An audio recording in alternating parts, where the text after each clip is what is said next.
Bom, agora é oficial. O escritório da esposa do ministro Moraes recebeu 130 milhões de reais para advogar para o Banco Master. Faz sentido um contrato de honorários de 130 milhões com um advogado?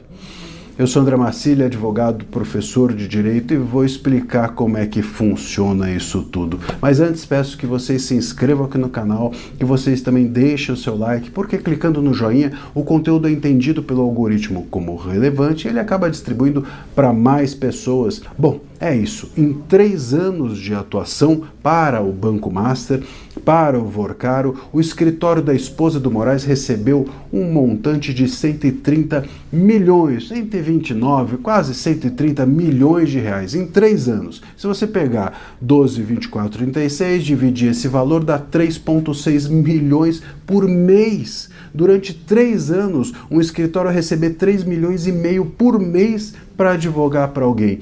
Existe isso no mundo jurídico? Existe você receber 3,6 milhões de um único cliente para advogar?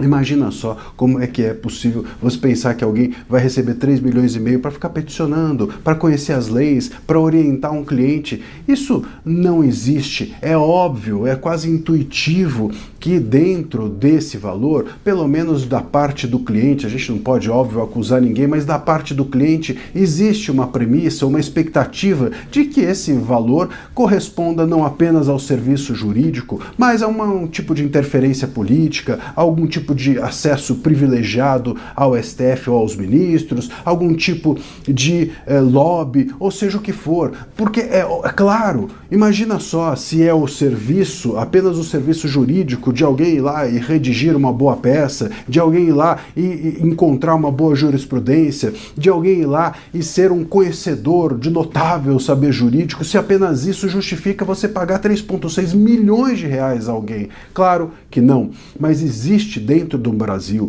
existe em Brasília, sobretudo, existe uma casta da advocacia que faz esse tipo de serviço, que é dar acesso privilegiado a certos ministros, que é possibilitar ser ouvido por outros deles, que é, enfim, criar privilégios para os clientes para que eles tenham melhor o seu direito atendido. Esse tipo de advocacia, inclusive, é a advocacia, infelizmente, que hoje é protegida pela Ordem dos Advogados. Se você não é um advogado que entra num jatinho junto com o ministro, se você não é advogado que recebe esse tipo de valor, a OAB parece que não está nem aí para você. Nós tivemos, inclusive hoje, o advogado do Felipe Martins sendo expulso com policiais da tribuna da sustentação oral pelo ministro Dino. Imagina, esse tipo de advocacia, a OAB não está nem aí, não tem notinha de repúdio, não tem absolutamente nada. O que tem mesmo é para quem está em jatinho, é para quem recebe esse tipo de valor. Isso é um absurdo.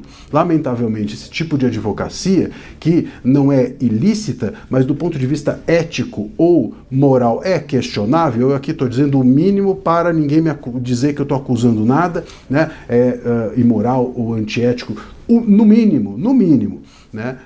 Esse tipo de advocacia precisa acabar. Eu me lembro que há um tempo atrás um advogado desses, porque não é só o escritório do ministro Moraes, os ministros todos têm escritórios de parentes, todos eles são de alguma forma, movimentam-se de alguma maneira que a gente pode considerar no mínimo algo imoral. Lamentavelmente, a maior parte dos ministros faz isso, e não apenas do STF, mas também do STJ. Eu me lembro que algum tempo atrás um desses advogados comentou com o meu pai, que à época advogava, e disse assim: você aceita cliente por menos de 5 milhões de reais? E o meu pai respondeu: todos os meus clientes até hoje foram absolutamente com valores, eu trabalhei por valores menores do que 5 milhões de reais. Mas você veja como funciona a cabeça dessa gente. Para eles, 5 milhões de reais era o piso. Então existe uma casta da advocacia que trabalha com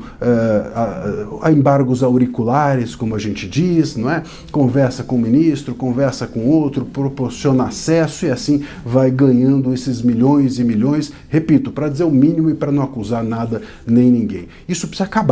Ou a gente acaba com isso, ou o Brasil vira uma piada.